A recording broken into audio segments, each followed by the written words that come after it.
Hi, everybody. Welcome. Today, we are going to talk about behaviors and corrections. Some of those behaviors that give you particularly difficult time in your in your classrooms, on the playground, all around campus. And what are those corrections that fit those different types of behaviors? So we're going to talk about that. We're also going to talk about the idea of inner reality and some other things as well. So let's go ahead and get started. Behaviors and corrections. I do want to let you know before we go any further that this entire class was inspired by a book called Caring Discipline written by Joanne Nordland. So if you don't have a copy of that, I recommend getting one, borrowing one, getting one from the library. If not, the book, the podcasts on Parent Support Center website are a great addition to the class that we're doing today. So Joanne speaks about the different topics that we talk about today, and you can go deeper in listening to the author and the creator of this approach. All right, so that's a little bit of us getting started. And here's the next bit. Group agreements. Now, if we were live and in person, we would all be together and be able to share an additional group agreement that you would like to share. But for today, here's some agreements that I want to invite you to join me in during our time together. Okay, so the first one is what is shared here stays here, what is learned here leaves here. So if you are watching this with a partner or with a group of people, and there are times throughout our class today where I might ask you to pause or to write something down, feel free to do that at any time and talk with another person about it, a colleague, a classroom partner, something where you may share some things with each other that you want to hold confidential. And likewise, what you learn here, I want you to put into practice right away. It's really good to have another person who is on the same page with you about this. So please feel free to share this information to the people that you work with, to the families that you serve. And you could see the cohesion that can happen with that shared language and shared approach, right?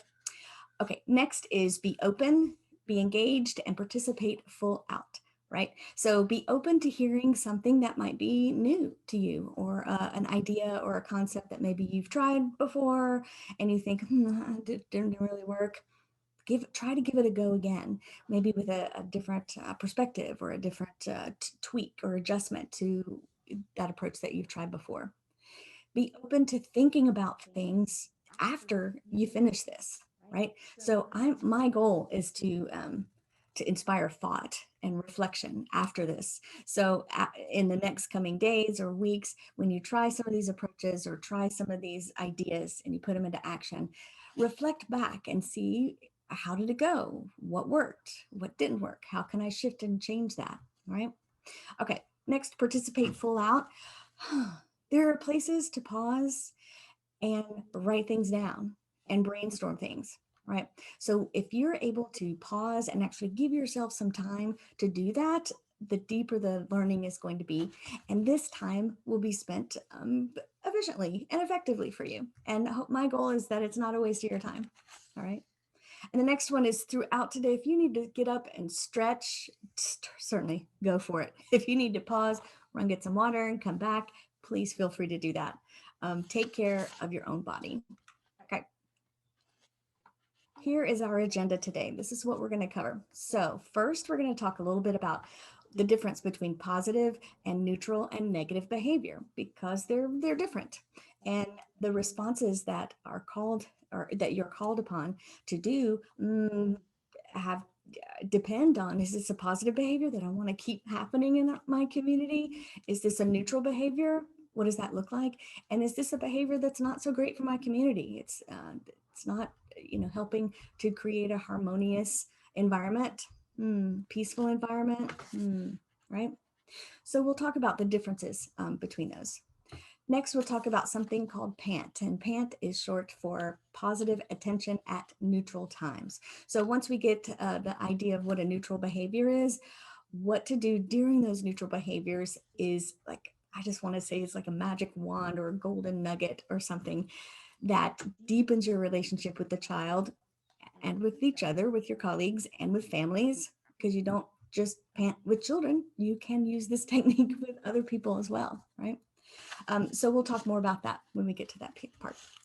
Next, we'll talk a little bit about the idea of inner reality, the adult seeking to understand what is going on inside the mind of that child, what might be happening, what they might be thinking that causes them to behave in a particular way, right? Often when we can get to the crux of that and we could see and understand what is the need that this child is trying to get met, how can we get that need met in a way that is creates a peaceful, harmonious classroom? There are ways. But first, turning our attention to what that inner reality must be is critical, crucial. Next, we're going to talk a little bit about praise. I have some feelings about praise. So we'll talk about the difference between describing praise and then evaluating praise. Praise that describes what's happening and praise that evaluates what's happening. And what we'd like to do in our classrooms is up to you. And I will share my opinion about it. And I would love to hear back from you what you think about it as well. So we'll talk about that. Then we're going to go to those four different categories of misbehaviors. So when you're thinking about the difficult behaviors that you encounter in your classroom or somewhere on campus or at your home, if you're a parent listening to this, they can generally be put into one of four different categories. And from those categories come very particular corrections. And we'll get into that shortly. Next, we'll talk about how can you adjust the environment and teach the child problem solving and assertiveness skills that can, can keep that difficult behavior from happening. Is there something about the environment that's causing stress, that's causing dysregulation that you can adjust? And that child can be more successful, can feel more confident. Teaching problem solving and assertiveness skills certainly builds the confidence of the child and that child's feeling like, yeah, I can handle big emotions. I can do things that are hard. I'm not alone and I'm capable, right? That's our teaching skill that we could use day to day with our children. Okay, next, how to give a direction. When you're offering a direction to a child, how to do something, here's a transition that's about to happen. This is what the expectation is of students in my classroom right now. But let's talk about how to do that in a way that's kind and respectful, clear, confident, and certain. Next, we're going to go to the corrections, which is what everybody is, dying to get to. What do you do when a child is having a difficult time right in front of you? Would you categorize that as a self-indulgent behavior? Here are the corrections for that. Oh, wait, no, that's a routine, not minding behavior. This is my approach. Oh, that's aggression. This is straight up not minding. This is the correction for that. Okay. So I've given you a little clue about what the four categories are. Next, we'll talk briefly about the idea of classroom meetings. And this is something you could absolutely do with children of all ages, gathering together and talking about what are the expectations in our classroom? What are their expectations as we move from classroom to playground? What are their expectations on the playground? Right? In some schools, they call that having time for grace and courtesy, telling children how to do the thing that you expect them to do. And there'll be a time for questions and answers. Now that we're going to do a little different since this is recorded, and I'll ask you to email those to me. Happy to answer those as best I can. All right. So here we go. Okay. So now we're back. Talking about positive, neutral, and negative behaviors. What is a positive behavior? What is a neutral behavior? And what is a negative behavior? So let's dive into positive first. Positive behaviors are pretty easy to say what they are. Positive behaviors they please you. It's a joy for you. You're happy to see them in your classroom or on your playground when you're with children. More of those, please, right? So as we're talking today, take a moment and write down those positive behaviors that you would like to see more of in your classroom. So I'll hold just a moment while you write that down.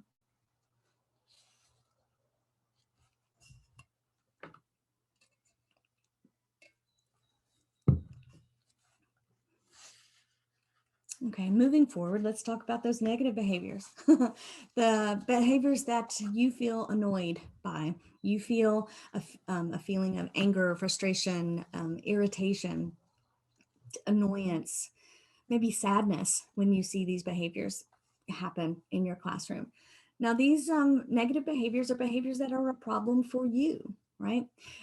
You feel anger, you feel irritation. Those are the behaviors that we're going to talk specifically about when we're looking at the 4 different kinds of misbehaviors and their corrections, right? So that's positive and negative behaviors. So let's remember this. Behaviors that you give emotional attention to will continue, right? So when you give lots of attention to whining behavior or dropping to the floor and kicking and screaming, when you give more attention to that, when you give more emotional attention to that, that behavior will continue, right?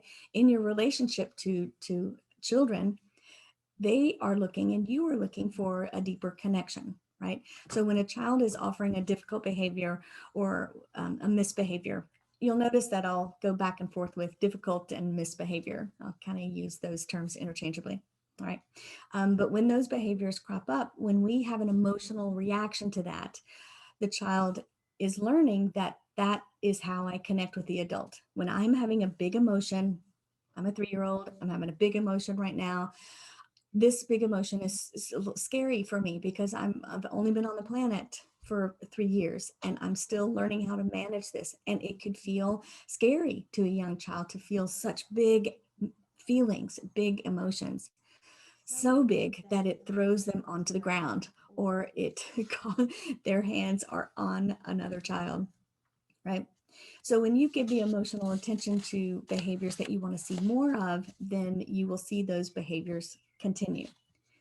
Now, that's not to say when it's a safety issue and we need to give some attention to something, and we'll get to that when we're talking about aggressive behavior, then that's important, right? So you're not going to allow a child to do something that's unsafe, right? When a child is hitting another child, the phrase, I won't let you hit, and then you go about not hitting it, not letting that child hit. And that kind of goes along when we discuss positive attention at neutral times, which will be coming up shortly. Okay. Okay, so let's do a spotlight on neutral behaviors. What is that?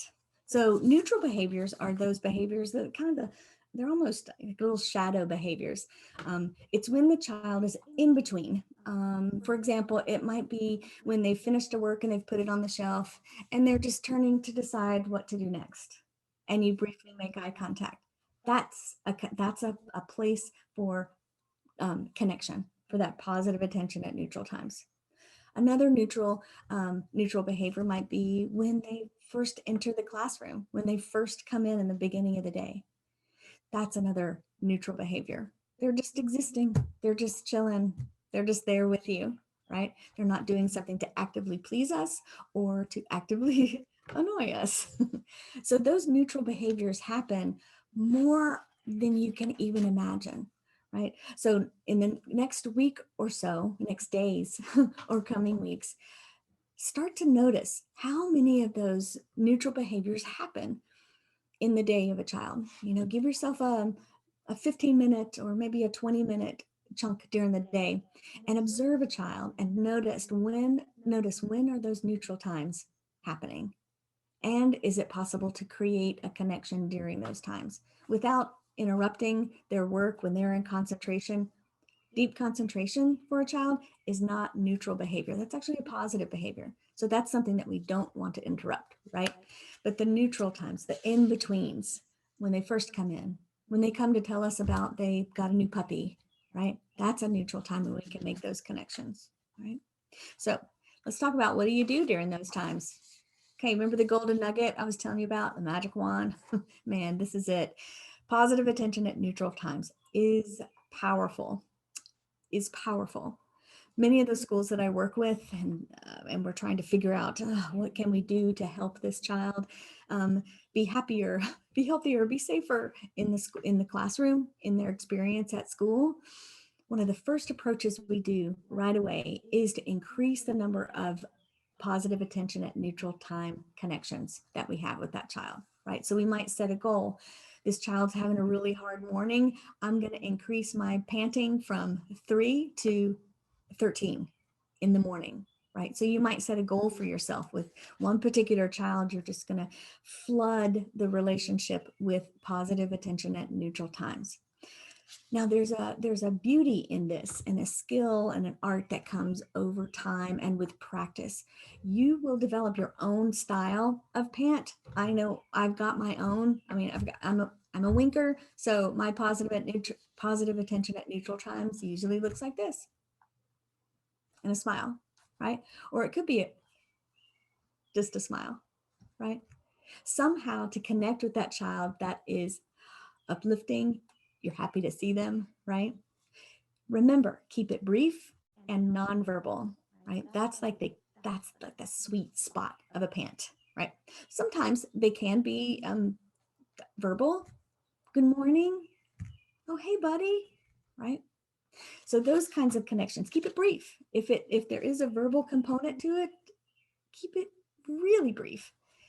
Consider what you can do to make it nonverbal, right? What can you do with the rest of your body and your facial expression and your tone to give that communication of, I'm happy that you are here, right?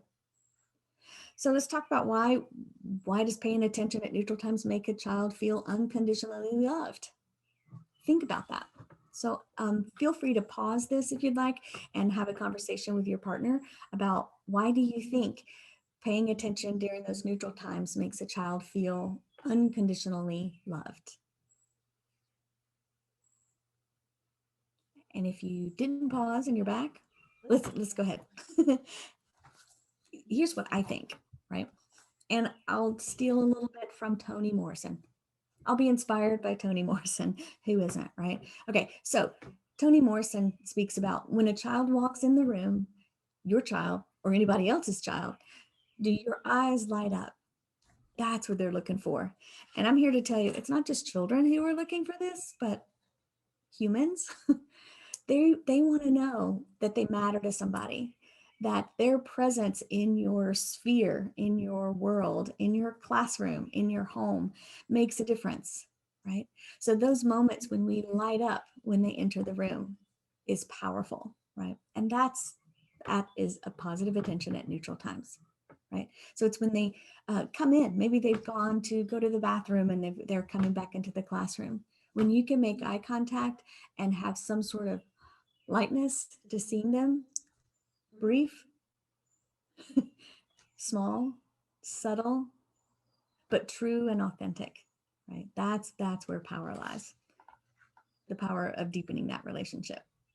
So you can practice that in the next coming days and weeks, lighting up when they enter into your sphere.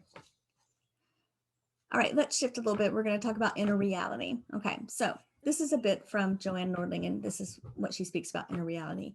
So by allowing the child to feel the intensity of their inner pain, the child is able to finally let that feeling go. Whereas if someone tries to convince the child that they should stop experiencing their inner pain, the child clutches to it even more tightly. That emotion hasn't been resolved. That regulation has not been gained, right? They're going from a place from dysregulation. There must be some understanding of, how do I get from this big emotion somewhere else that feels better? This is the place where I want to be, right? And we can help that by listening to what their inner reality might be, right? Okay, hold up. Okay, here we go. Listening and accepting the child's inner reality. So sometimes it's hard to resist trying to just fix the problem, right? When a child does not want to go to school in the morning or does not want to go home at the end of the day, instead of just fixing the problem for them, right? demanding or making demands of, well, this is what's happening and come on, let's go. Let us just pause a minute and accept what that child is feeling, right? Often that front loading, that investment of just getting down to their level, and you seem so upset. You were having such a good time at school today. You and Ellen were playing so happily, and now it's time to go home. I know it's hard to say goodbye sometimes, right? So taking those moments to just validate and say what it is that you see is so powerful to a child. And more often than not, taking that moment, those moments to listen to and accept that child's inner reality, their experience, their true experience of the situation, not the story that we make up that must be their experience, is so incredibly loving and kind. To validate that as, yeah, that's hard. It's really hard. Giving that pause and that attention at the beginning allows that child to realize, oh, okay, she gets me. He gets me. They understand where I'm coming from. I've been heard. I've been seen. I can manage. I'm not alone. Right. Now, this brings me to, if you've ever had any classes with me, I always give a tip of the hat to Brene Brown. And there is a YouTube video that you can look up later on where she talks about the idea of empathy, right? And, if you've seen it, then you probably understand, like, there's somebody in a hole and it's dark and they're sad. And then a bear comes down the ladder and just sits beside that person and shares, like, oh, this is hard. I know what it must be like. I'm here with you. And then there's another character, I think it's an antelope, who looks down and goes, woo, that's terrible. Stinks for you. I'm paraphrasing. You want a sandwich? Okay, that's not empathy, right? That's a disconnection. And the bear who actually came down the ladder and sat with that inner reality and worked to find out what that inner reality is for that person, that created connection, right? Never, how did she put it? Okay, it's escaping me. But check it out. It's on YouTube. It's all over the place. Okay. Now next, let's make a shift from inner reality. Feel free, if you want, to pause and talk with your partner more about the idea of inner reality, and sometimes during the day when you might practice that more often, right? I'm thinking of the times just before nap time, those big transitions when children typically have a harder time because they're shifting from one thing to another, and there may be some small or large anxiety feelings of, wait, what are we doing? What are we doing? Where are we going? Right? So during those times, it's so helpful for us to get them to get what they must be feeling or what they must be experiencing. Right? It's also helpful, this is a thought that just came to me, to take into consideration what must be happening in the life of the child, right? What's happening at home? Did they have breakfast? Did one of their important adults go on a business trip? Or is another important adult visiting for a long time? Did they get a new puppy? Did their dog just die? Are they in the middle of a big move? Is there a new sibling? Right? All those kinds of things, and even small things. Getting a new car can be difficult for a child. And all of that outside experience a child brings with them into the classroom and is a part of their inner reality, right? So when we can know that that's happening, which is, okay, here's another thought bubble. It's helpful to make sure that your communication with family is really good and frequent so that you know when things happen, right? Have any of you ever heard after the fact, like after a week of loads of meltdowns from this particular child, and you're like, wait, what? What is happening with this child? This never happens. And then you find out, oh, dad moved out. Didn't know that. Would be good to know. So that's just kind of an underlining the fact how important it is to communicate with the other important adults in this child's life. Okay, so let's make a shift and talk about evaluating and describing praise. So I'm sure you're familiar with Alfie Kohn's work. Punished by Rewards is a book that Alfie Kohn wrote. There are other places where you can listen to him talk about the idea of praise and how we tend to, as a culture and as a society right now, over praise, right? So I'm on the Alfie Kohn bandwagon, and happy to you could find a book at the bookstore or the library, or seek him speaking about this on online elsewhere if you want to dive in and get deeper into it, because we're just going to touch on it a little bit today. Okay, so there are different kinds of ways that we praise children and each other, right? So there's evaluating and there's describing. So let's talk about the difference and which one you think is probably the best bet. So when we're talking about evaluating praise, I mean, look at the picture of this little girl, the bunny ears over her eyes, like, oh, this is often what might be the inner reality of the child when we're evaluating, right? So evaluating praise is when, well, Joanne Nordling speaks about it, and she says, evaluating means there is an end product and a standard to which we must measure up.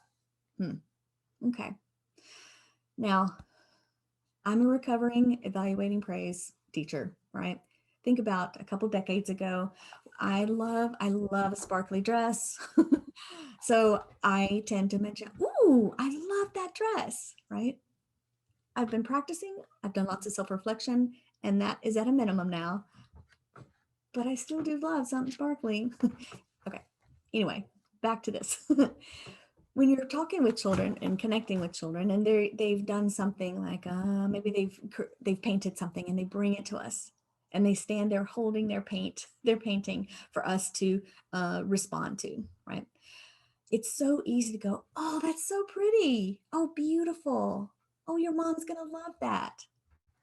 Each of those, even though they're well intended, are external praise, where we are evaluating from an outside place in, right? Now, what is interesting is that the way that a child is spoken to becomes their inner voice, right? So if they become hooked on an outside person telling them that their painting is beautiful, the inner voice of telling themselves, oh, my painting is beautiful, I feel satisfaction in my painting. The more there's an external voice, they're going to grow accustomed to that and be seeking that out for the rest of their lives.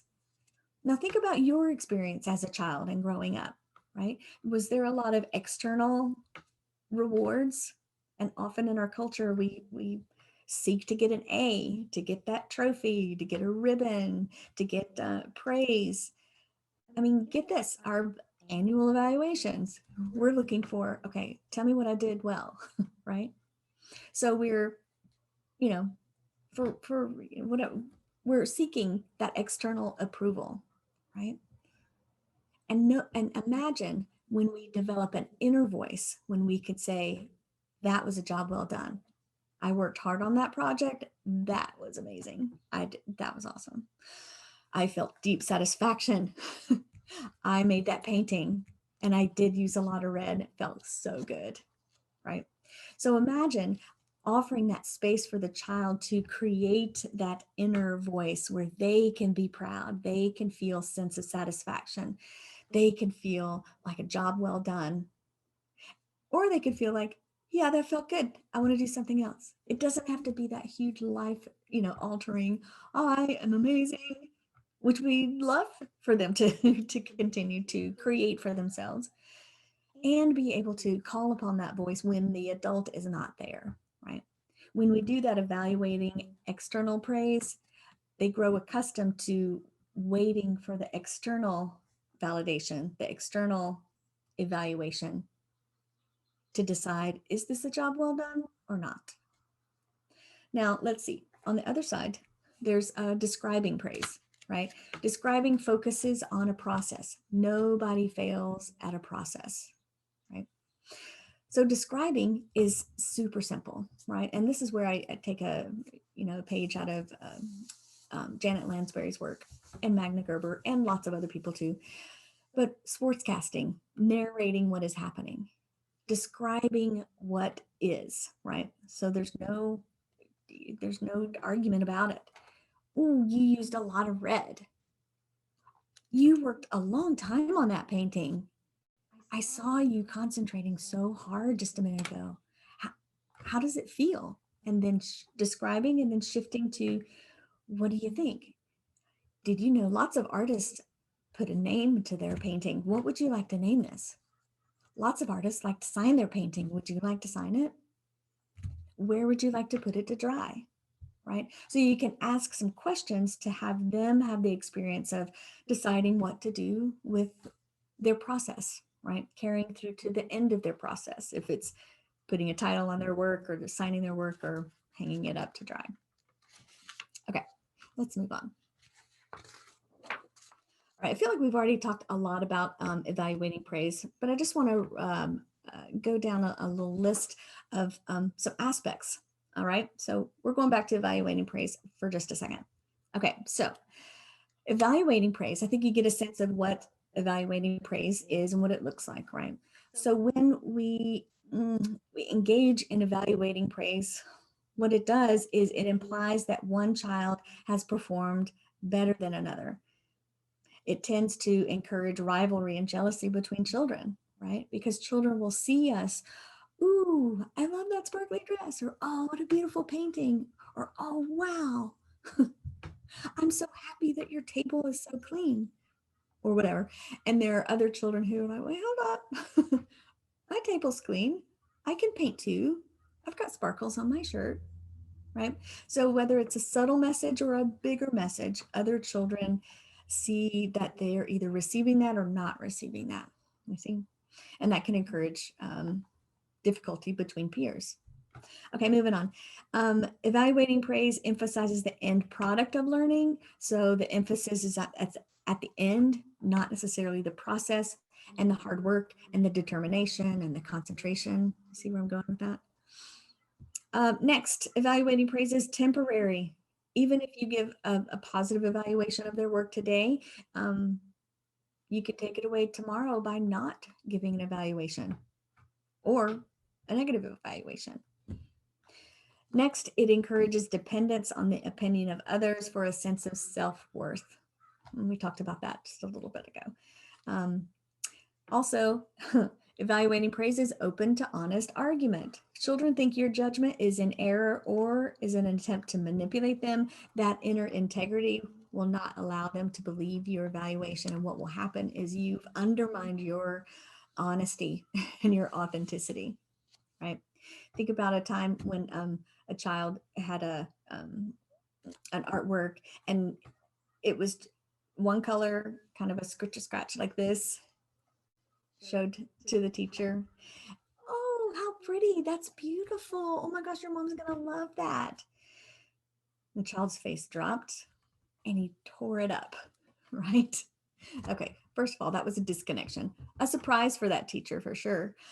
But what was happening was the child, it wasn't meant to be beautiful. It was probably a tornado or an attempt to say, I'm so mad about something. And now you're telling me it's beautiful. That's not the message I was trying to communicate. And children can, they can sense inauthenticity at 20 paces. Am I right? So even if we're feeling kind of for the day and we're not in our best game and we say, oh, that's really beautiful, they get it when we're faking it, right? And who wants to be on the receiving end of that? Nobody. Okay. Let's see. Next, behavior may worsen if children feel compelled to prove to you that they are not as good as your evaluation of them. Now, that's an interesting concept that honestly I hadn't considered until I started reading and understanding Joanne's work in her book, Caring Discipline, and this whole approach. So a child may, let's go back to the example of holding up the scritchy scratch piece of art and they destroyed it, right? So that could carry on to day after day after day, them testing out that social construct by showing us, here's another scripture scratch. What's the reaction going to be? So it's the work of the child to practice that kind of interaction. And what is she going to say today? Is it going to be the same? Is it going to be different? Right? Okay. So, and oftentimes children will, they might, if they're compelled to prove to you that they're not as good as their evaluation, what uh, they're not as good as our evaluation of them, that gives us a clue that what is happening on the inside? What's the inner reality of this child? So if you see this type of behavior happening, and it might be a surprise to you, consider, what might be the inner reality of this child? Is that scratch a hurricane?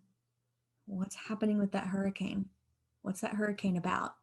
Tell me more, right? Tell me is a great starter, great conversation starter. Ooh, tell me about your painting, right? The lightness of your voice is the connection to, I am interested to hear what you have to say, versus, ooh, I love it. Tell me more. You see the difference? Sometimes that, ooh, and this is where I struggle. How long have I been doing this? 3 decades, and I'm still like, oh, I said, ooh, what's that? Okay, so it'll happen where you will evaluate, you will evaluatively praise. It's okay. You won't send them to therapy, promise. But it's a place to just reflect and go, oh, I did that thing again, right? I did that, ooh, which has an evaluative spin to it. Am I right? That's one that I have to continue to watch. Okay, so let's move on to describing praise. There it is, with the ears up. Okay, describing praise. Let me just tell you a couple elements. But this aspects of describing praise. It accepts each child where they are and encourages cooperation among children, right? So in your describing of what's happening, you might notice what other children are contributing to the situation, right? Abby has the broom, right? Are you guys working together to clean that up? Oh, okay, I see. Right. So that curiosity and asking questions, you can invite that cooperation in that moment. Okay, next, it emphasizes the process of learning. So you're narrating back. I saw you, insert what you saw, focusing for so long. Your concentration was so long. It was as if you seemed so happy doing that work. You look so proud right now, right? You look so, and then add a word.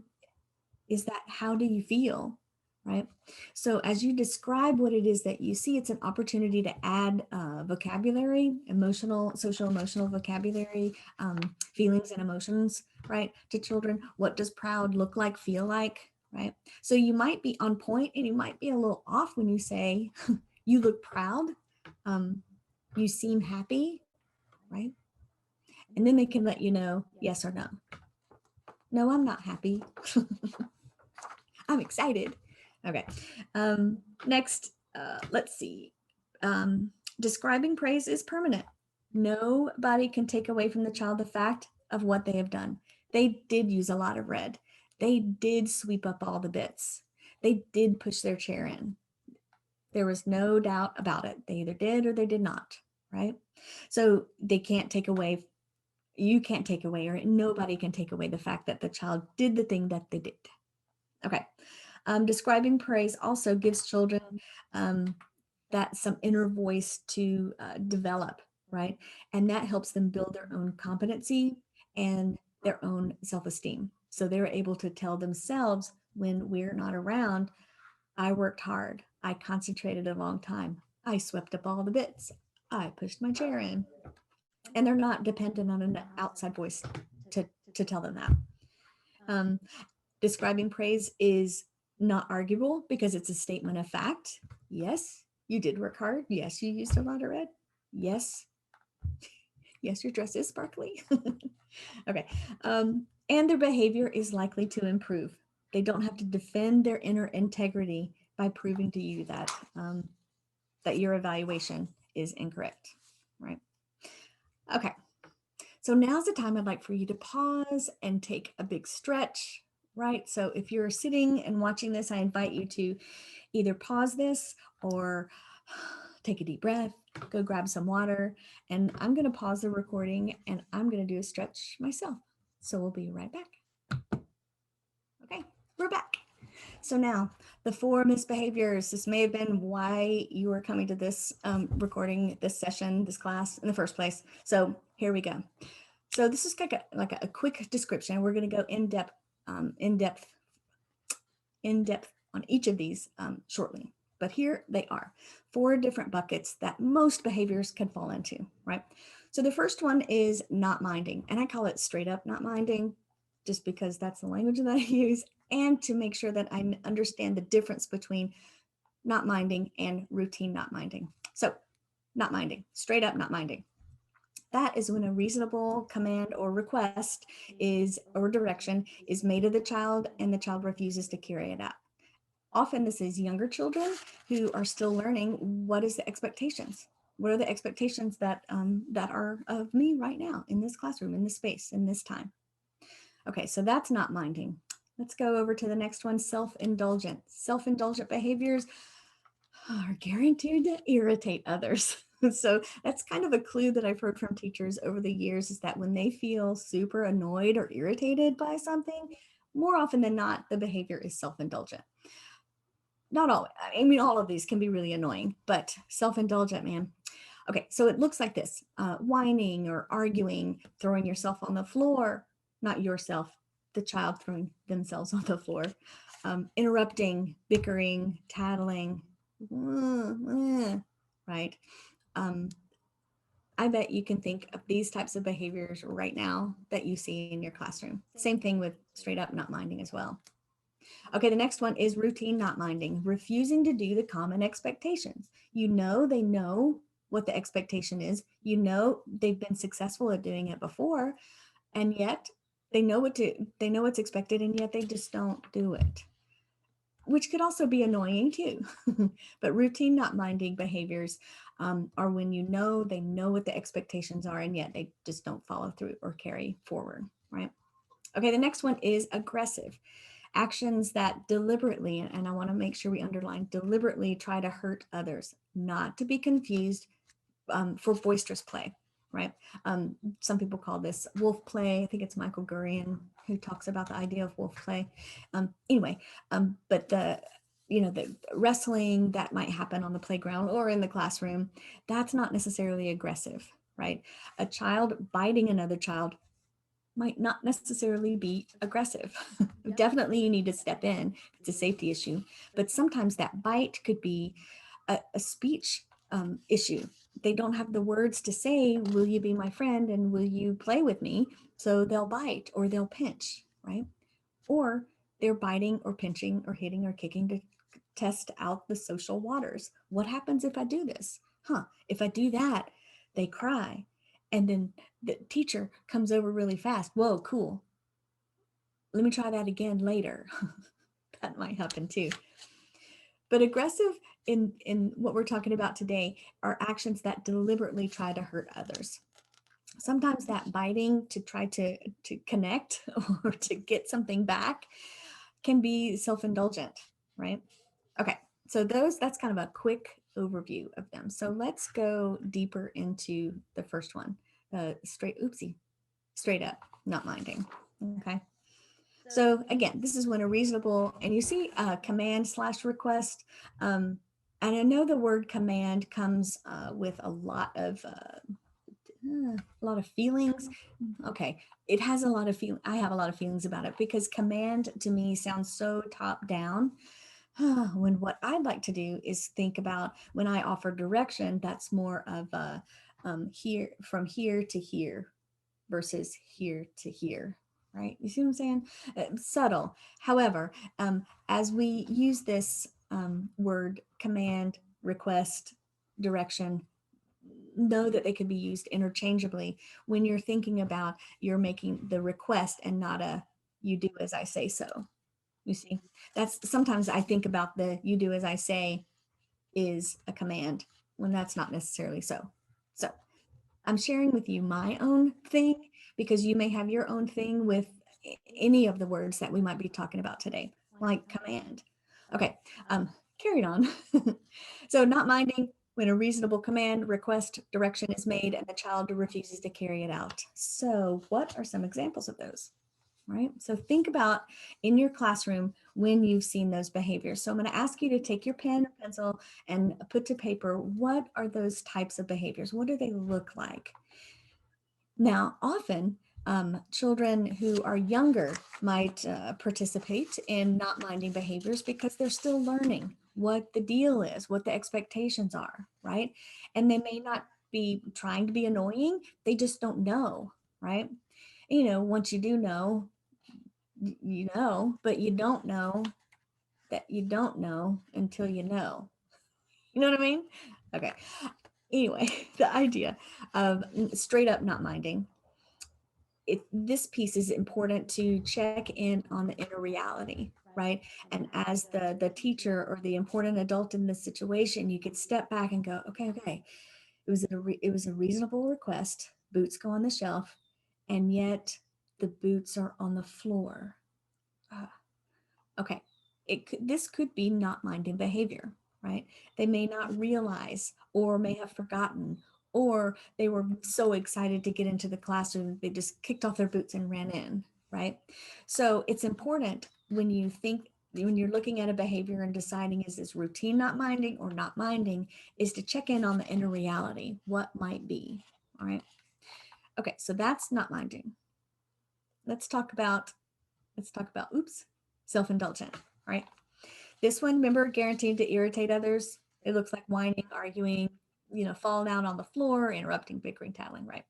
What are some examples of these? So take a few moments, put your pen to paper. What are some self-indulgent behaviors that you see in the classroom or on the playground in your home that you would consider self-indulgent, right? You may have a few children in mind who often participate in self-indulgent behavior that brought you to this class. Because from what I've heard from teachers, this type of behavior causes a great deal of feeling on the part of the adult, right? And it could be difficult to manage your own self-regulation when a child is pulling on our apron or pulling on our pants and they're calling our name and it's really whiny and do you know the feeling that I'm talking about, right? When we feel like that child is doing something on purpose. Why are they are they trying to get on my nerves, right? Okay, I would say no. They're really looking for connection. Okay, but we'll talk more about that later. All right. So self-indulgent behaviors. Next, let's talk about routine not minding. Now, routine not minding is you know that you've given either a grace and courtesy, or you know that the child has been successful in getting their boots on the shelf, and yet they just didn't do it that time. Again, you want to check in with inner reality at that point. But routine not minding, when they're refusing to do the common expectations, right? It could be that they're finished with snack and they leave it on their table, and there's a moment of, yeah, I'm just going to go over here. I don't know, for me as a teacher, I find myself going, what? Being honest and vulnerable with you guys. Have you had that circumstance or had that happen where it's like, wait, what? That that child knows how to do this. You know better. Those are the kinds of messages I got as a kid, like, you know better than that. That might be a phrase that you might hear coming out of your mouth. You know better, right? Okay, who does that help? Nobody, because maybe they did know better, but that has an element of shame to it. And that's not going to get you what you want. Okay, so routine not minding, when they refuse to carry out what are the common expectations of the classroom. Okay, aggressive. Let's talk about that. Remember, deliberately try to hurt others, not to be confused with boisterous play. So when you see a child bite or kick or punch, and it's great when you could see the lead up to that and see, what can I do to adjust some things here so that that doesn't happen? Or, I see what's happening. It's starting to evolve. Somebody's about take it to the face. What can I do to shift that? Right. So when a child is deliberately trying to hurt another child on the playground or in the classroom, you see a child push another child down, or they're in the line and they want to be first and they're not first, so they're second. So they might, push the child in front of them, or and they fall onto the floor, right? That could be self-indulgent behavior that kind of becomes aggressive because there's an intention to hurt, right? Now, I've been talking about the intention to hurt physically, but there's also intention to hurt emotionally as well. So um, maybe you've had toddlers or primary aged children, preschool aged children in mind. But if you work with school age children and beyond, then the hurting others can be a lot more subtle, right? So oftentimes the emotional hurt, like you can't come to my birthday party, can be said with an intention to hurt the feelings, the heart of another child, to cause emotional hurt. And that's actually more of a sophisticated social experience that you might see. So it's interesting to note when that type of aggression begins to show itself in your classroom or on your playground or in your home, right? So the underlined word is deliberately here. Okay, so here's another bit of wisdom from Joanne Nordling. There's her picture there. Negative behaviors can often be an attempt by the child to solve a real life problem. They're trying in earnest the best that they can to get out of a difficult situation, and they don't know how to make things better, to improve things without acting in negative ways, right? So this is from her book, Caring Discipline. Okay, so they're trying to solve a problem. What can you do, right? There are two options. Oh, yeah, three options. One, adjust the environment. Two, teach problem solving skills and assertiveness skills. And next, listen and accept the child's inner reality. Okay, so let's talk about adjusting the environment first. Um, Remember, babies and toddlers never misbehave. And if you're a toddler teacher, you're probably thinking, have you ever been in a toddler classroom? Okay, here's the deal. Babies and toddlers are figuring out their environment.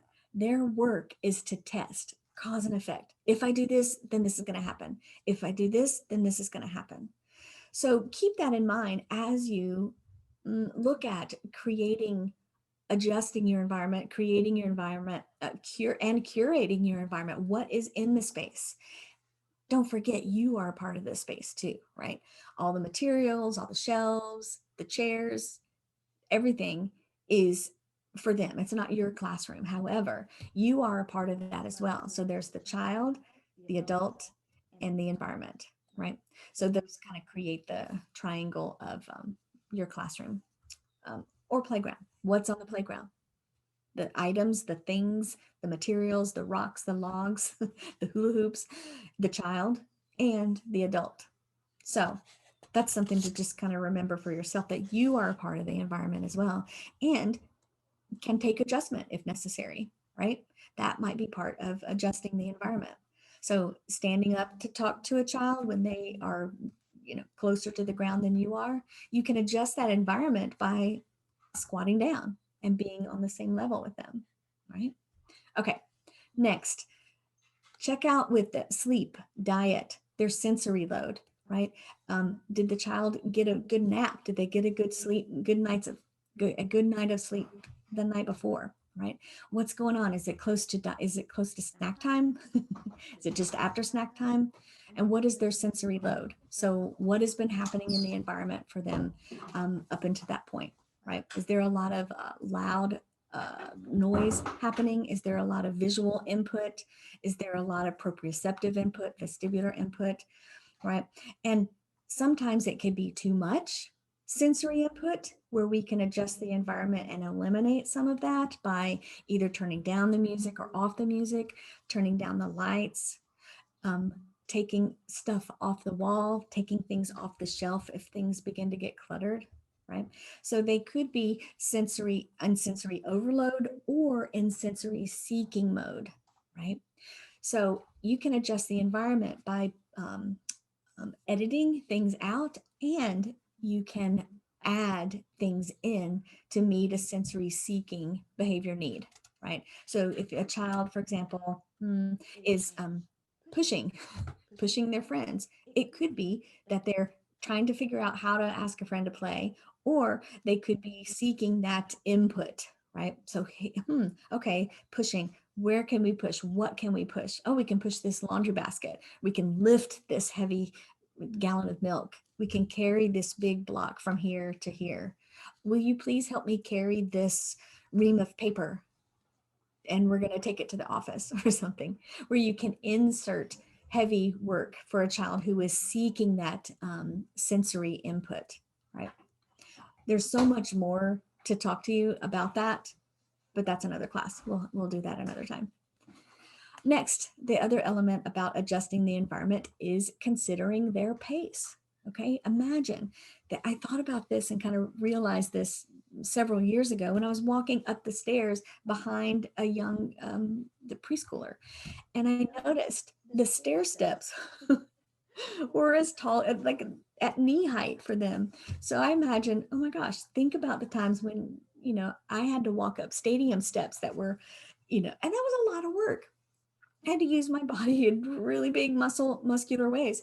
And so considering their pace, to have to go up those steps, that whole flight of steps, that was big work, right? That was a big expectation that I had. Or coming down those steps when you're going downstairs to the nap room and you're sleepy and you're tired and you're 3 and your legs are really small, that's a big ask, right? Considering their pace also takes into consideration their pace of their receptive language skills, their comprehension, and their expressive language skills. They're all developing right now, right? So take a breath, give them a beat or 2 or 5 where they can understand what it is that you're saying, hear what it is that you're saying, understand what it is that my teacher said, what is my plan to do it, and then have I done the motor planning involved in doing the thing, right? So considering their pace is another way that you can adjust the environment, by adjusting kind of your expectation of the pacing, right? Forecasting for children, this is going to happen. First this, then this is a helpful phrase. First boots, then coat, then outside, right? Okay, next. It may take time for a child to process what it is that we said. Yeah, and I was just talking about that. Yeah. So give them a moment, and you can watch and look for understanding, right? You could see in their face if they're processing or if they really just don't get it, right? And their behavior will let you know too, right? So can you say it in a different way? Can I organize the expectation so that it makes more sense, right? Where is the placement of the cubbies that have their lunchbox and boots and coat, right? Does it make sense that you go from here to here to here, right? Or from here to here to here? Does it make sense? Right. And that adjusting the environment is something that's so useful to do with another person, another fresh set of eyes. So as you're creating your environment at the beginning of a summer program or the beginning of a school year, and you've done everything that you think, okay, my class is perfect, it's great, it's ready to go. Invite somebody in who hasn't been working on it for a week or more, and they could come in with a fresh set of eyes and notice things that you may not notice, right? Same thing when you're having some difficult behaviors in the classroom and you have an observer come in, and a fresh set of eyes may see something that you may not see because you're in it, right? So it's helpful when you're thinking about adjusting the environment to address a particular behavior. Bring in your friend, bring in a colleague, somebody that you trust. Yes, you have the power and the talent of observation, no doubt. And somebody else can add to that because they'll bring a perspective that you just don't have. All right. Okay. So that's what I want to say about adjusting the environment. Okay. The next thing that you have at your disposal, what you can do, is teach problem solving and assertiveness skills. So here are some points to remember. No blame or innocence is on either child, say if there's a conflict, right? So it's not this child's fault or this child's fault. There's a lagging skill here, right? A child is still learning how to ask a friend to play, how to um, how to be first in line, or how to be okay with being second in line, right? So when you are interacting in this in that circumstance, remember to withhold blame and withhold innocence, right? Going back to, remember the narrating and the describing praise, you can use elements of that when you are teaching those problem solving and assertiveness skills. Saying what it is that you see. Ah, you have that red ball and you really want that red ball. Both of you want that red ball. I see that. Your face looks really upset. Oftentimes, that well timed, authentic gives the children a beat. Remember, consider their pace to figure out a solution, right? Give that conflict a moment, give those children a moment in that conflict to resolve it, right? Because get this, you guys, and I'm sure you know this, but they won't know how to resolve conflict until they have practice resolving conflict, right? You can role model through grace and courtesy of how to ask a friend to play, how to take turns sharing a red ball, how to do this or another, using the tools of sharing social stories or telling a true story about a time when you were a child and somebody had something that you really wanted. How did you feel? What happened? How did it resolve? How did you feel about it after it resolved? Those kinds of stories you can absolutely use to your advantage, and children will be rapt wanting to hear that story again and again and again. You are role modeling how to resolve conflict. In addition, you're giving them some space to resolve that conflict, right? Okay, I went on a little bit there, so let's carry on to the next bullet point. Reduce the stress level. So is there a place in your observation of difficult behaviors, and you may notice a pattern, like, is there a particular time of day that this happens? What can I do to reduce the level of stress, right?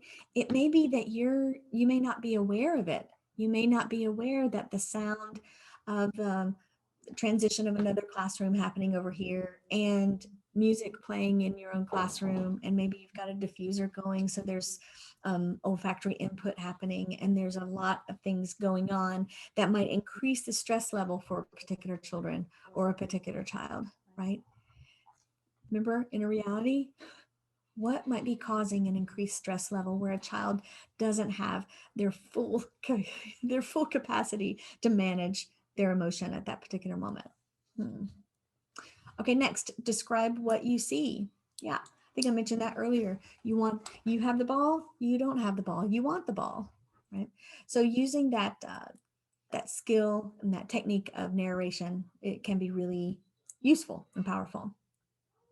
Now, prompt use of words to state the problem and what it is that they want, right? So you can share, would you like to know what other kids have done? Or would you like to know what to say? Right? And they may say yes, and they may say no. Some kids decide to take turns. Some kids say that, you get 5 throws of the ball and then another child gets a turn. Maybe that'll work. And then let the children there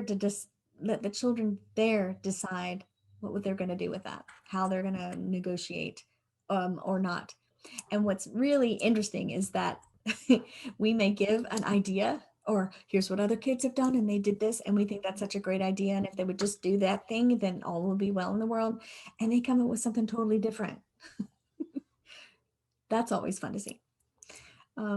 Let's see. Next, help them figure out a solution. Ask if they want suggestions, right? That's so helpful and respectful to ask if they'd like some help.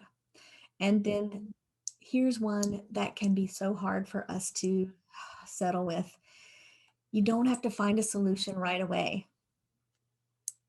They may not figure out the whole thing, drama of the red ball. They may not figure out about the first in line thing. All right. And it's okay to sit in that discomfort for a minute or two or a day, right? Don't have to find a solution right away.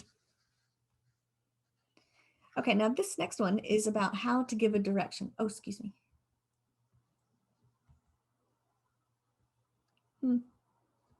There it is. How to give a direction. Okay, so when you're working with children and you have something that you would like for them to do, or it is time to do, then there's a great skill in how to deliver that direction, right? So here are some 7 bits to remember to make it helpful. So number 1, give a choice, right? Don't we all love to have a choice? When we want some control in our lives, and young ones want control in their young lives as well. Give a choice. You can do this or that, right? You can hold this hand or hold this hand. There's not really a question about it's you're going to hold hand, but here's the choice. You can either hold this one or this one, right? Gives them some power and some dignity.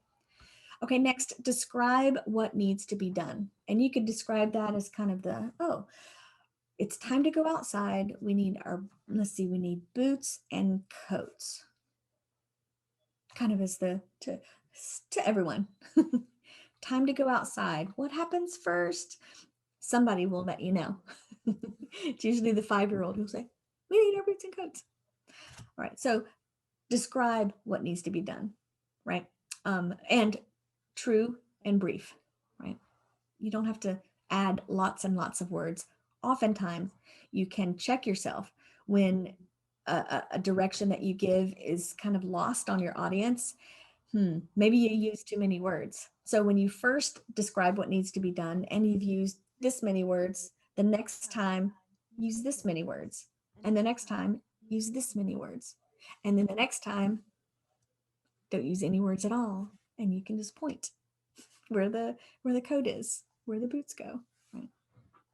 Okay, next, give some lead time. Now, we talked about this earlier about the time that it takes children to process and understand what we're trying to say. Remember to give that lead time when you're giving a direction, and check your expectations. Are you going to expect them to just hop to it right away, or are you giving them a couple of beats? Now, some, excuse me, some children will need more beats than others, right?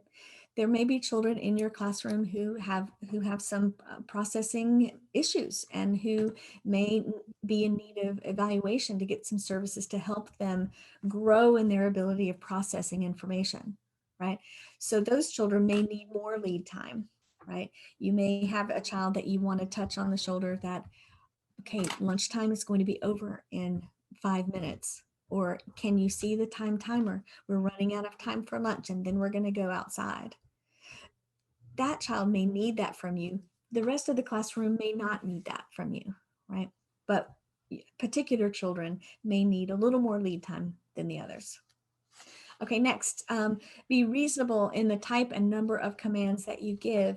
You don't have to give the 10-step process on when you come into school at the very beginning of the day. You do this, you put your backpack in the cubby, and your coat in the cubby too, as well as your boots. Oh, wait, lunchbox goes here. You change from your outdoor shoes to your indoor shoes. Oh, and when you come in, you greet the teacher. Oh, and then when you go in, you choose a work, or you go and get a book, or whatever it is. That's a lot of steps, right? So be reasonable in the type and the number of commands that you give, right? First this, then this is a great one to have in your back pocket. Okay, next, body functions. Get this, you can't command those, right? You can't say we're going outside, you have to pee or you have to poop. You cannot command those. So just, if we could just understand that and let that go. Okay. Yes, we can try, or we can Check your body. How does it feel? Does it feel like you need to go to the bathroom? Yes, no? Right. Okay. Children are learning about that from toddlerhood on and onward, right? As adults, aren't we still learning? Am I hungry? Yes. Yes, I am hungry. I will eat that cake. Maybe not. But so we're still learning to oh, understand our own body functions as well. So little ones for sure are still listening to their body cues, figuring out how long do they have to get to the bathroom, right? They're still learning how long is it going to take me to get out of these overalls that are adorable, but hard to get off when I really have to pee and I've waited to the last moment. You know what I mean? So when you are offering directions around body functions, just know that you cannot expect to command those, to make those happen or make them not happen, right? An accident will happen and it will happen, right? So in that moment of grace and acceptance, friendliness with error, okay, what do we do?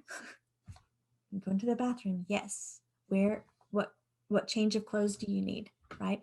When we can, in those moments of their vulnerability, be as kind and accepting as possible, that's the sweet spot. Okay, next is follow through. So when you're giving a direction, remember to follow through. If you said first this, then that, then let the then that follow through. If this, then that is also a place to follow through. If you throw those beads, I'll have to put the beads away. Throw the beads. Oh, it's time to put the beads away, and the beads get put away. No, and then there's a fall apart on the floor, right? Okay, so follow through.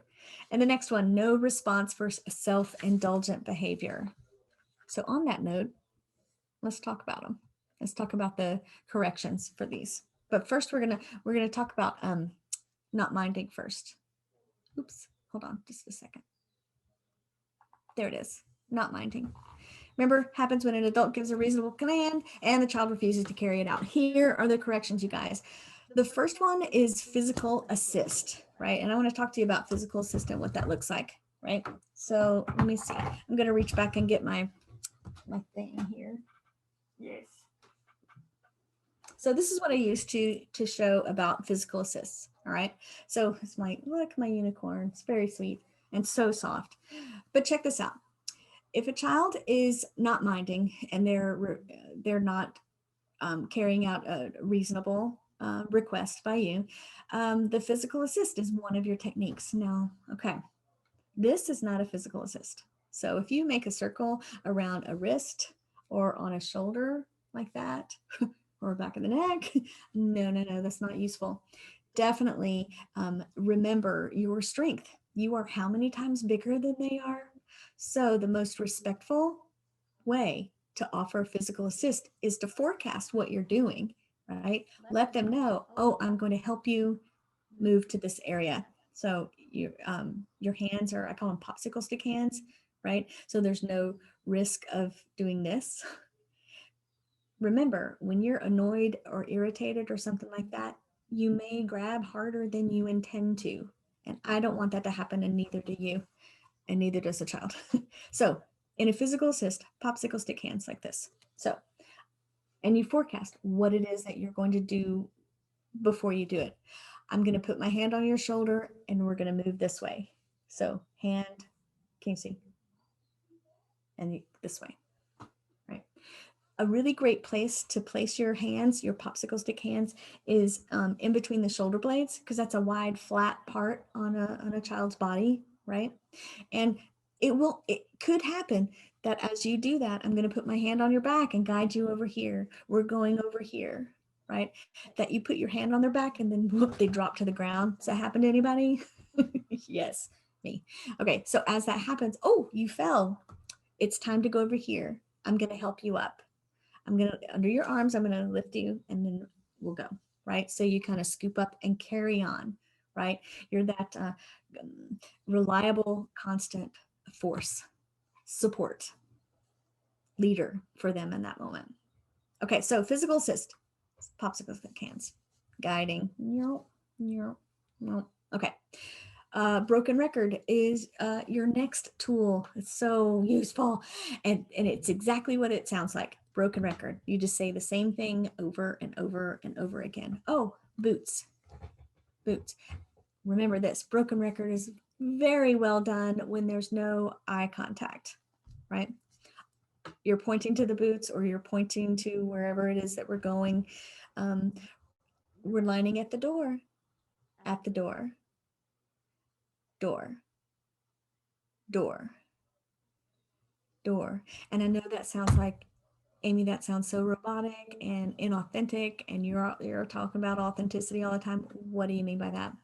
Okay, that helps when you become more neutral in your emotions and not flat and icy, but matter of fact. Oh, door, door, door.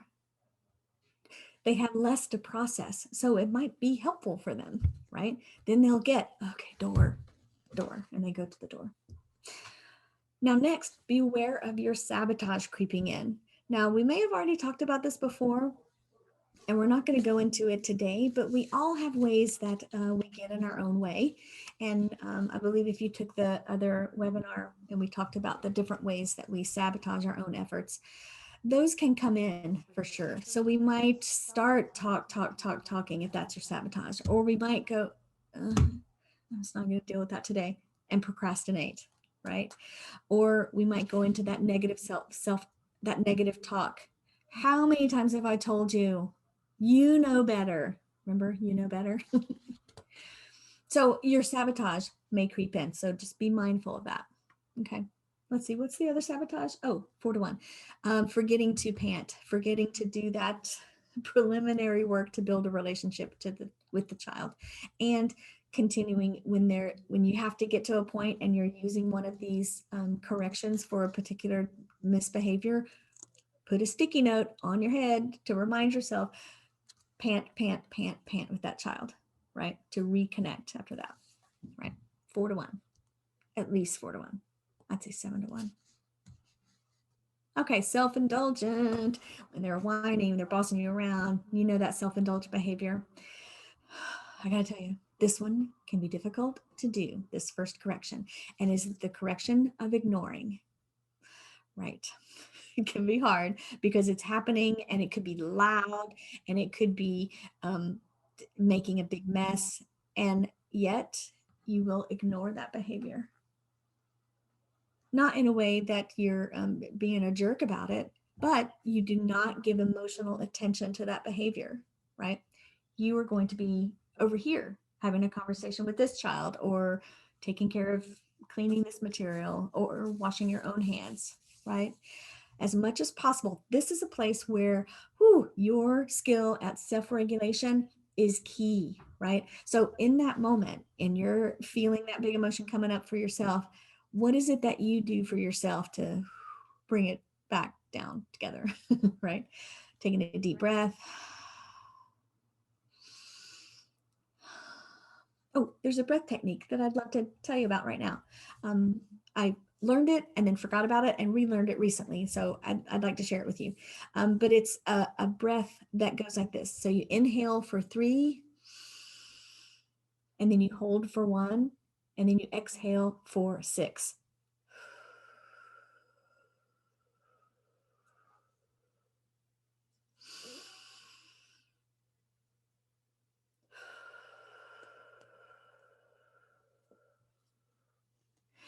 That actively calms your body, right? That's a whole nother class too, that could be facilitated by a neuropsychologist. But in your brain, it helps regulate those hormones, and it helps you regulate your emotion pretty efficiently and effectively, the 3-1-6 technique. Okay, so there you go. That's a little tip. Okay, so ignore. The next one is the either or choice. Either you can stand beside me or you can stand behind me. Which one? Right? Remember we talked about choice earlier and how important that is, and how it helps a child maintain some dignity, and it gives them some power in a time when they're feeling like they are losing power, right? Wherever you can give a choice, give a choice. Would you like to carry the clipboard, or would you like to carry the walkie-talkie or whatever it is, right? Would you like to hold this hand or this hand? Okay. Would you like to hold this friend's hand or this friend's hand? Okay, next. Switch to broken record if the behavior slips to not minding. So if this behavior it continues, then you could shift back to boots, boots, boots. The door, door, door. And again, beware of that sabotage creeping in. They call them superpower sabotages for a reason, you know, because we're so good at it. All right, routine not minding. This is a refusal to do the daily chores, the expectations, the basic expectations. If they know what to do and yet they just don't, right? So they know that their clothes go in the laundry hamper and they just drop them and leave them in the bathroom. Okay. This one can be annoying too. When you're thinking, okay, we've already talked about this. I've already done a grace and courtesy on that just this morning, and yet they're doing it again. So again, for yourself, 3, 1, 6. Do your own self-regulation and remember to do some work ahead of time. Practice making fun choices beforehand. What music should we listen to today during lunch? Should we eat with the lights on or the lights off? Shall we go in this door or this door, right? Wherever you have some flexibility to practice making fun choices beforehand, the child will be able to make some decisions with greater skill and with greater ease because they've had some practice. You've given them some practice. Okay. Again, with routine not minding behaviors, they can come in little constellations of routine not minding behaviors, right? It seems like, well, they know how to do that and they didn't do it, and that too. They know how to do that and they didn't do that as well. So choose one that you're going to work on at a time. Just one. Get that one together, then the second one will follow more easily, right? Okay, next, make a plan. So when the child is in a place of regulation, maybe they're having snack, maybe you can come and have snack alongside them at a time when they are in a green zone, when they are regulated, right? And make a plan. I know sometimes in the afternoons, it's hard to choose what you'd like to do. Let's make a plan. What do you think? You know, so the child might have an idea, but together you can collaborate and come up with a plan. You can choose from one of these cards. These are all the works that you've had a lesson on, or these are all the things that are available. Here are 3. Which one would you like to choose, right? Let's make a plan. Maybe when you feel like you're upset at your friend because they won't play with you or something like that, a plan could be that you come stand by me, or that you come to me and I'll tell you a joke or something. Your plans can be outside the box, right? Your plan could be that they come and you have a secret handshake or a secret silly chicken dance that you do, right? So your plan can be concrete and simple and conventional, and it doesn't have to be.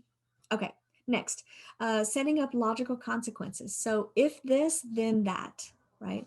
If you throw such and such, then I'll have to put the beads away, right? Next, be aware that sabotage creeping in. Okay, let's talk about choices. Oops, excuse me. There we go.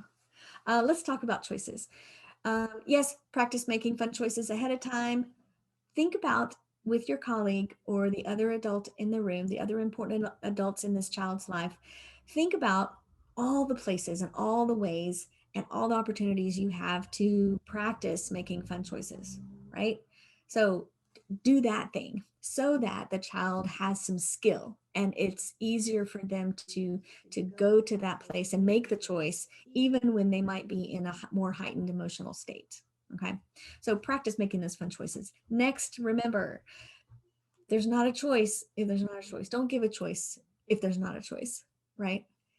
It may happen that you give a choice and then in the middle you realize, wait, no, we can't do that. Would you like to have carrots or broccoli for a snack? And then you realize, oh shoot, we don't have carrots. What are you going to do? And it may be, I said no goldfish before dinner, and I changed my mind. It's okay to have goldfish for dinner. The key there is to not do that all the time and name that, oh, I changed my mind, or I was upset earlier. Let's do something different. Or I thought about that. Here's what we could do, right?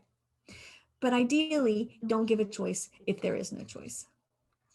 Okay, keep choices age appropriate and limited, right? Imagine, have you ever gone to a restaurant and the menu is like 6 pages long, right? That's so hard for me. That's so many choices, right? Give me a menu that has just a few entrees, 5 is good. Yeah. And a few appetizers, and I'll be able to make informed choices that are going to work for me. And I'm an adult. So think about the young child, and how many choices are available to them, right? So consider, when you give choices, do you want to give 2 choices? That's really ideal. And as they get older, you can add a third. And as they get older, even still, you can add a fourth or more open-ended choices, right? But that comes when children have some practice under their belt. Okay, let's see. Now this one can be tricky too, because get this, once a child makes a choice, you got to stick with it, right? This hand or this hand, and they hold this hand and go, oh wait, no, this hand. A response to that can be, oh, we agreed it was this hand, or oh, we agreed you would walk beside me, right? So when they make a choice, that's the agreement, right? So, oh, we agreed we're going to come in this door, and then carry through, stick with it. That helps them know that you mean what you say, and you're reliable, right? As strange as that might feel, because it may feel, oh, I'm just being so rigid and I don't want to be inflexible. I want to role model flexibility. There's plenty of opportunity to do that. And when a child makes a choice, then you can help them by sticking with that choice. We agreed to come in this door. We agreed that we gather along the ellipse for gathering, right? Or something, whatever it is that you've made the decision for. And remember, last thing to remember is choices must be okay for you. Is it going to work for you as the adult, the confident, clear, consistent, um, consistent, what's the other one? It'll come to me later. Leader that the child deserves and needs, right? Remember, choices must be okay for you. Okay. So if you are with another person or a group of people, this is a place where I'd like for you to pause and turn to each other, or pause and write down some logical consequences for routine not minding behaviors, right? So you probably are thinking about those behaviors that you would consider routine not minding, that happen frequently in your classroom. So pause, write down that behavior, put a line. What are some logical consequences that might go with that, right? This process will help you have some ideas at the top of your head when that behavior happens, and you don't have to stop, pause, consider, okay, what's a logical consequence? Because get this, what happens sometimes when we are emotional and in the state of this chaos that's happening, we might come up with a consequence that either doesn't make sense or is way too harsh, right? And we wish that we could edit that, right? So right now, let's take some time and start to think about, what would a logical consequence be for routine not minding behaviors? If the child knows that, when the person who holds the door gets to come back to the front of the line, and yet there's a difficulty with that, think about, okay, that's a not minding behavior. What am I going to do? What's the logical consequence, right? What was the agreement that you made as a class? If you hold the door, then you get your place back at the front of the line, right? Something like that. Whatever is your routine behaviors, guidelines, expectations that you've put together as a group, right? So pause if you'd like. Otherwise, we're going to keep going.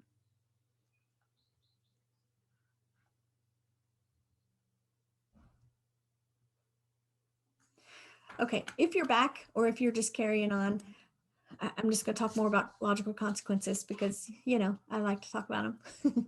Here are some things to think about. So you could go back to your logical consequences that you have written down and take a look like, do they meet this criteria? So one, remember, you got to choose one routine not minding behavior at a time that you want to change or that you want to address. You want to support that child in growing their skill, right? Next, it's always helpful to enlist another adult. Another adult can come and help with that, right? If this, then you'll need to come stand by me or Miss So and so or Mr. So and so, or they are about to go inside. You can walk with them, right? Okay, so you can enlist the help of another adult. Ensure that the child feels the discomfort and not you.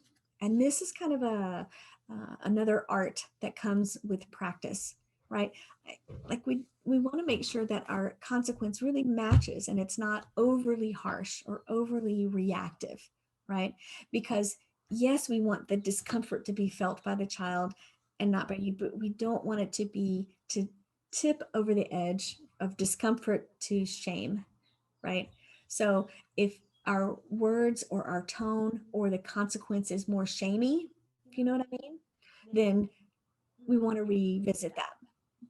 This is the time when it's really helpful to have an adult that you work with, that you trust, and are you're on the same page, that can share opinions, share feedback. That's like, yeah, wow, that was rough. That was a big one. That was tough. Next time, let's not let's not do that consequence. That felt a little shamey. And this is when you can have that conversation outside of earshot of children, but to come up with a plan for next time. If it happens, this will be the consequence. Or let's revisit some options for consequences that help a child maintain their dignity and are not shaming of the child or embarrassing. Uncomfortable? Yes. Shaming? No. Okay, next. Um, does your consequence is your consequence directly related to the behavior, right? So for example, many years ago there were some children on our playground, and of course it's Portland, Oregon, so there's lots of mud, right? So some children were creating mud balls and they were throwing them over the fence onto the car of our neighbor. Happened to be a white car, and these children happen to have very good pitching arms. So more mud balls went over the fence and splat onto this white car than we wanted before adults realized and were able to go over and go, hey, whoa, what are you doing? No, we didn't do that. But the logical consequence was, oh, we're going to have to clean that up. What do we need to clean that up? In the process of getting the bucket and the water and the wash rags and having to tell the neighbor, I threw mud on your car, so I'm gonna wash it for you. Now that was kind of like on the line of shame. It felt like it's important for that discomfort, for the child to feel that discomfort of saying, this is my behavior and this is how I'm going to make it right. It was a tough one because it looked like it could easily be uh, shame inducing, which was not what we wanted to do. And yet we wanted the consequence to be directly related to what the behavior was. So, well, we're going to have to let that adult, that our neighbor know. Matter of fact, no big emotion. Like, yeah, I'll stand here and I'll walk with you up to the porch and we'll knock on the door and I'll let her know what you're gonna do. And you've got your bucket and your water and we're ready to go. We can take care of it. Right. So trying to keep it upbeat, but not too light, but clear and direct. Right. Okay. So that story ended with the child um, washing the mud off of the car, and that neighbor was so happy and couldn't believe that we would do that. Like, thank you. I'm so glad you did that. And we thought, well, of course. Anyway, let's see. What's the next one? Make sure that the loss of privilege is short-lived. So if it's something like throwing beads, oh, I'm about to sneeze. throwing beads and then the beads are not available for a day, give them a try tomorrow or the next day, right? The loss of privilege doesn't have to be forever. You know, have you heard of you leave your bike in the driveway one more time, I'm going to sell it. And then all of a sudden your bike is gone because your parents sold it. No. All right. So make sure the loss of privilege is short lived and they have an opportunity to give it another go, to work with those beads and not throw them. So they can know how to work with the beads and not throw them. See what I'm saying? Okay. Next, let's talk about aggressive. The actions that deliberately, remember deliberately, we're going to underline that, try to cause emotional or physical harm to either themselves or to others or to the materials of property. So, okay, so this says time out.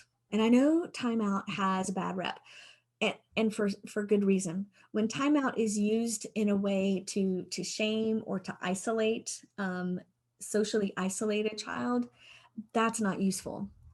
But if the timeout and the time away, the time to cool off, the time and the space to cool off, when we use this technique and we are mindful that we're giving the child an opportunity to maintain their dignity and get away from whatever sensory input or whatever social input that was causing that behavior to happen, that can be such a gift, right? So a timeout can be in a calming place. Maybe there's a bench or a place, soft place to land, to go and regulate, right?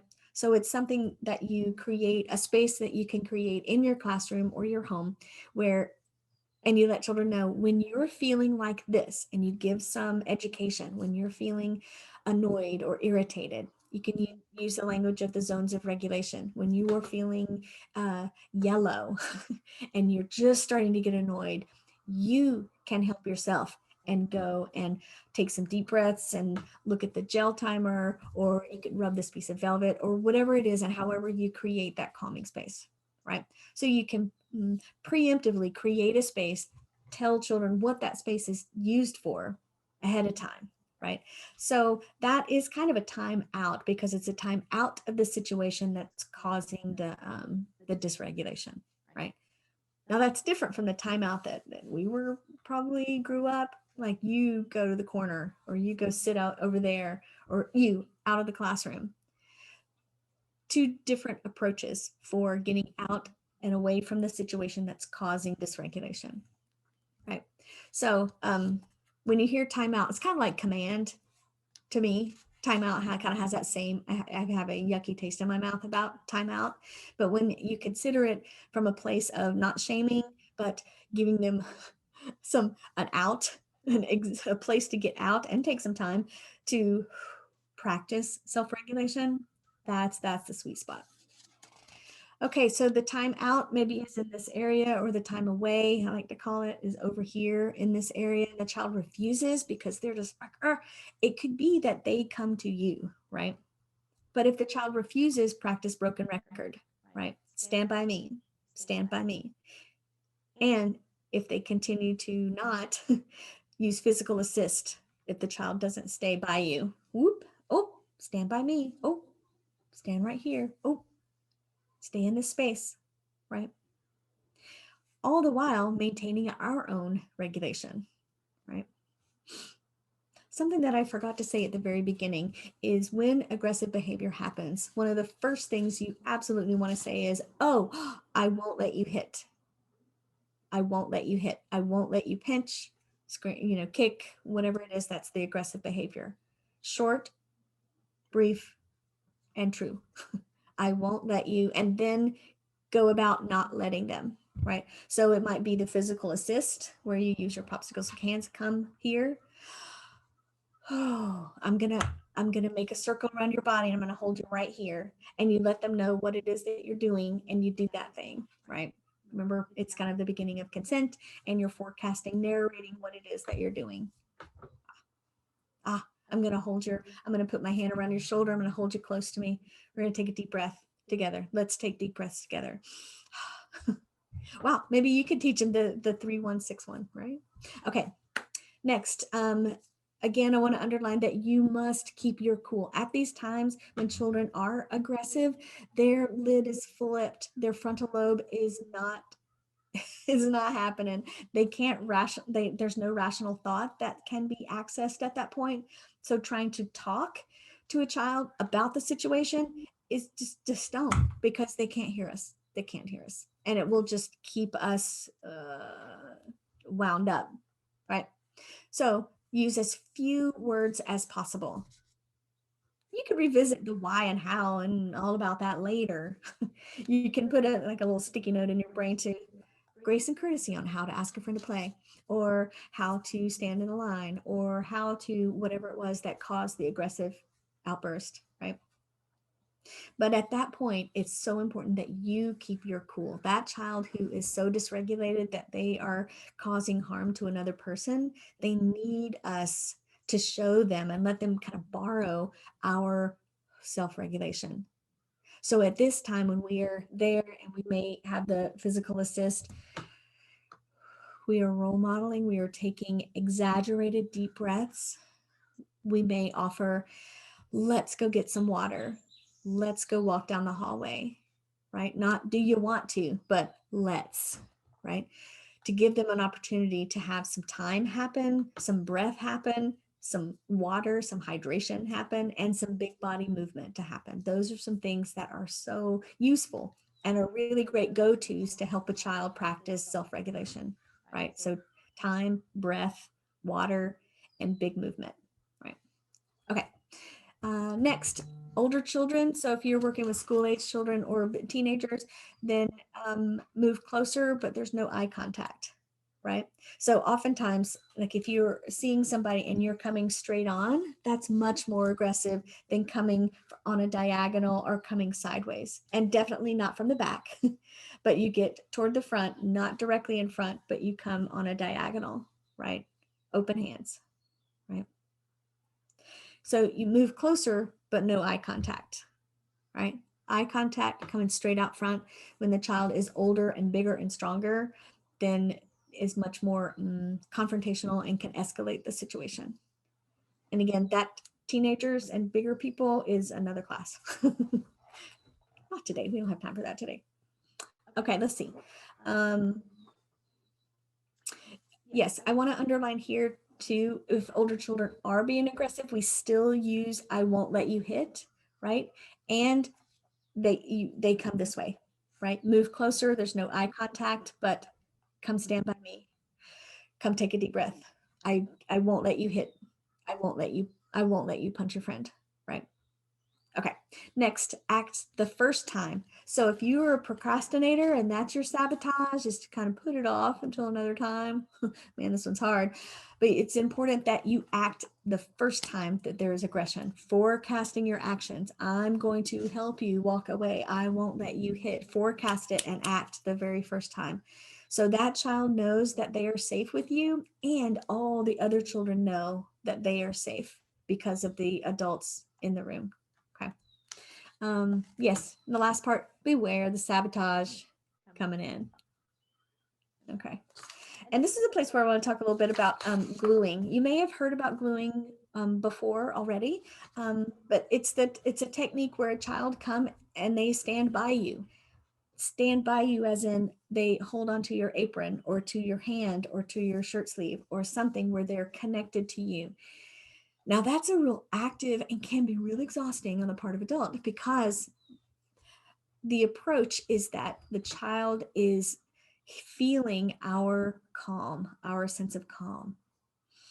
They're hearing our deep breaths. They're hearing the tone of our voice drop, get softer, clear, right? So when you decide to do gluing with a child who's having some difficult behaviors, and you're acting the first time, remember we talked about that, you're keeping it short. You're using as little talking as possible, and any talking that you are doing is in a lower register, quieter, softer. Not, I wouldn't go to whisper, but that's kind of an additional technique. You can whisper, so they have to lean in. That's kind of a, okay, I've tried everything. Let me just try to whisper. Okay. Um, Next, keeping your cool. So make sure that you are regulated and have taken care of yourself. So you're in a good spot to do that every single day. Using as few words as possible. Yes. And when it is over, be pleasant, right? Drop it. Don't speak of it again.